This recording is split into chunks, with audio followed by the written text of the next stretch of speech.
Bismillahirrahmanirrahim. Assalamualaikum warahmatullahi wabarakatuh. Perkenalkan, nama saya Rasdiana dengan NIM 2222081, Program Studi Administrasi Publik Keuangan Reguler 2, mata kuliah Perilaku Organisasi dan Human Relation. Baik, pada kesempatan kali ini saya akan menjelaskan yang pertama, dasar-dasar perilaku organisasi. Perilaku organisasi adalah sebuah bidang studi yang menyelidiki pengaruh yang dimiliki oleh individu, kelompok, struktur terhadap perilaku dalam organisasi yang bertujuan untuk menerapkan ilmu pengetahuan guna meningkatkan efektivitas organisasi.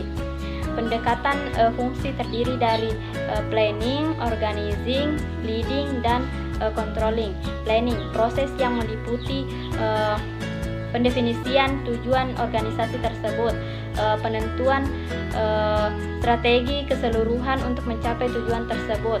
Organizing meliputi proses yang meliputi penentuan tugas yang akan dikerjakan, siapa yang akan mengerjakan tugas tersebut, bagaimana tugas dikelompokkan, dan siapa yang melapor kepada siapa, di mana keputusan-keputusan tersebut dibuat. Leading, proses yang terdiri dari pemberian motivasi kepada karyawan, mengatur aktivitas individu lainnya, penyelesaian konflik. Controlling, proses yang meliputi pemantauan atau memantau aktivitas yang akan dilakukan sesuai dengan yang telah direncanakan, dan memperbaiki atau membetulkan kesalahan-kesalahan yang signifikan.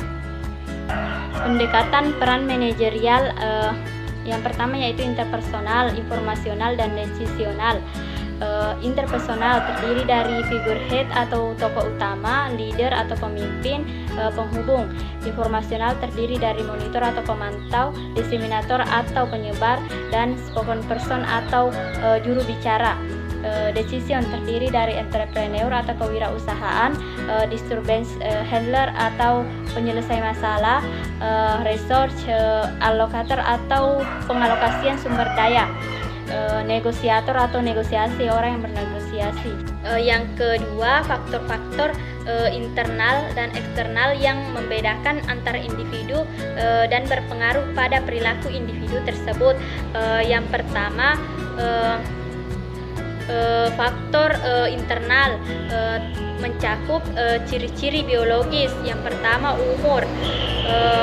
Umur berpengaruh terhadap bagaimana perilaku individu, termasuk bagaimana kemampuannya untuk bekerja dan merespon stimulus yang diberikan individu lainnya.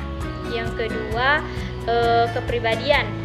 Kepribadian sebagai cara dengan mana individu bereaksi dan berinteraksi dengan orang lain. Yang ketiga, pembelajaran atau belajar adalah proses perubahan yang relatif konstan dalam tingkah laku yang terjadi karena adanya pengalaman atau latihan. Yang keempat, sikap. Sikap merupakan faktor yang harus dipahami agar dapat memahami individu lainnya. Dengan saling memahami sikap individu, maka organisasi dapat berjalan dengan baik. Yang kelima, kepuasan kerja. Kepuasan kerja mempengaruhi produktivitas atau kinerja karyawan. Semakin puas individu tersebut dalam bekerja, maka akan betah berada dalam organisasi tersebut. Dan bila individu tidak puas, maka mempengaruhi kinerjanya seperti berhenti bekerja atau selalu terlambat datang. Yang keenam, stres. Stres merupakan dampak yang mengakibatkan tidak sinkronnya mental dan fisik individu yang bisa menyebabkan menjadi tidak produktivitas individu tersebut dalam organisasi. Faktor eksternalnya yaitu pendidikan. Seseorang berpendidikan tinggi akan berbeda perilakunya dengan orang yang berperilaku rendah. Agama akan menjadikan individu bertingkah laku sesuai dengan norma dan nilai yang diajarkan agama dan diyakininya. kebudayaan, tingkah laku seseorang dalam kebudayaan tentunya akan berbeda dengan orang yang hidup pada kebudayaan lainnya. Misalnya tingkah laku orang Jawa dengan tingkah laku orang Papua akan berbeda. Lingkungan itu berpengaruh untuk merubah sifat dan perilaku individu, karena lingkungan itu dapat atau merupakan lawan atau tantangan bagi individu untuk mengatasinya. Yang ketiga, perbedaan antara teori konten dan teori proses. Teori konten menekankan pada alasan untuk mengubah kebutuhan manusia sering, sementara teori proses berfokus pada motivasi.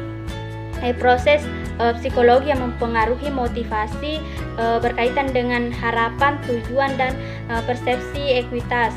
Teori konten atau butuh teori dapat diidentifikasi sebagai teori paling awal yang berkaitan dengan konsep motivasi.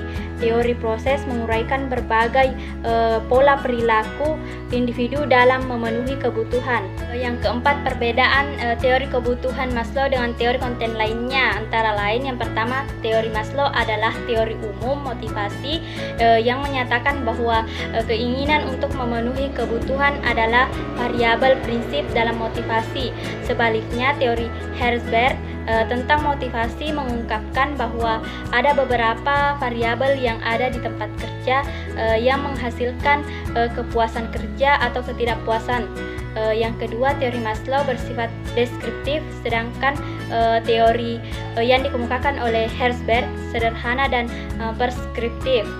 Yang ketiga, teori Maslow adalah kebutuhan manusia dan kepuasan mereka. Di sisi lain, teori Herzberg bergantung pada penghargaan dan pengakuan. Yang keempat, teori Maslow ada urutan kebutuhan yang tepat dari yang lebih rendah ke yang lebih tinggi.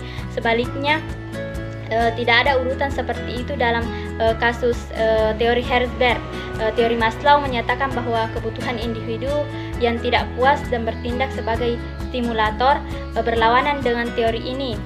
Teori Herzberg mengungkapkan bahwa kebutuhan yang terpenuhi mengatur perilaku dan kinerja seseorang. Yang kelima, alasan seseorang termotivasi oleh tujuan yang sulit atau difficult goals. Yang pertama, tujuan yang menantang menarik perhatian kita dan dengan demikian cenderung membantu kita untuk fokus. Yang kedua, tujuan yang sulit memberi energi kepada kita karena kita harus bekerja lebih keras untuk mencapainya. Ketika tujuan sulit, orang tetap berusaha untuk mencapainya. Tujuan yang sulit atau menantang menuntun kita untuk menemukan strategi yang membantu kita melakukan pekerjaan atau tugas dengan lebih efektif.